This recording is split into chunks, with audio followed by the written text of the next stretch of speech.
तो दोस्तों, क्या आपको भी ऐसा लगता है कि logical reasoning and data interpretation मतलब LRDI कैट एग्जाम का सबसे टफ सेक्शन है? अगर हां तो इस वीडियो के बाद आपको ऐसा बिल्कुल भी नहीं लगने वाला।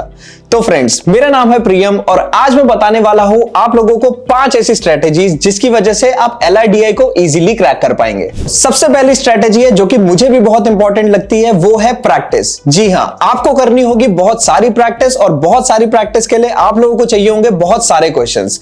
तो अगर आप सोच रहे हैं कि क्वेश्चंस कहां से आएंगे, कहीं से भी, जहां से आपको क्वेश्चंस मिले प्रैक्टिस करना स्टार्ट कर दो। चाहे वो प्रीवियस ईयर के क्वेश्चन पेपर्स हो, चाहे मार्केट में अवेलेबल बुक्स हो, जहां से भी क्वेश्चंस मिले वहां से आप प्रिपरेशन करनी स्टार्ट कर दो आज से ही। तो दूसरी सबसे इंपॉर्टेंट टिप है प्रीवियस ईयर क्वेश्चन पेपर्स। तो जैसा मैंने अभी बताया कि प्रीवियस ईयर क्वेश्चन पेपर्स बहुत इंपॉर्टेंट है। अगर आप मेरे से पूछे क्यों, तो देखिए दोस्तों, आप क्वेश्चंस को सॉल्व करने वाले हैं, उसके लिए आपको चाहिए होंगे आइडिया कि किस तरह के एग्जैक्टली क्वेश्चंस आते हैं। तो प्रीवियस ईयर के कैट के क्वेश्चन पेपर्स को लीजिए, LRDI के सेक्शन पे जाइए और क्वेश्चंस को सॉल्व करना स्टार्ट कर दीजिए ताकि आपको आइडिया लग पाए कि क्वेश्चंस आने किस तरह के हैं। तो तीसरी इंपॉर्टेंट टिप है चूजिंग द राइट सेट। आपको अपने लिए सबसे सही सेट कौन सा है उसको आइडेंटिफाई करना बहुत जरूरी है।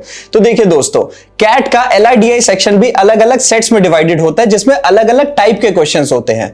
तो आपको ये प्रैक्टिस करके जानना है कि आप किस सेट में सबसे ज्यादा तेज हैं और फिर जब आप कैट एग्जाम को करने जाएं उसमें आप आइडेंटिफाई करिए उन क्वेश्चंस को और सबसे पहले उन्हीं क्वेश्चंस को सॉल्व कीजिए क्योंकि उसमें आप सबसे ज्यादा तेज होने वाले हैं। फोर्थ इंपॉर्टेंट टिप है don't spend too much time on one question. एक क्वेश्चन पे बहुत ज्यादा टाइम इन्वेस्ट करने की कोई जरूरत नहीं है।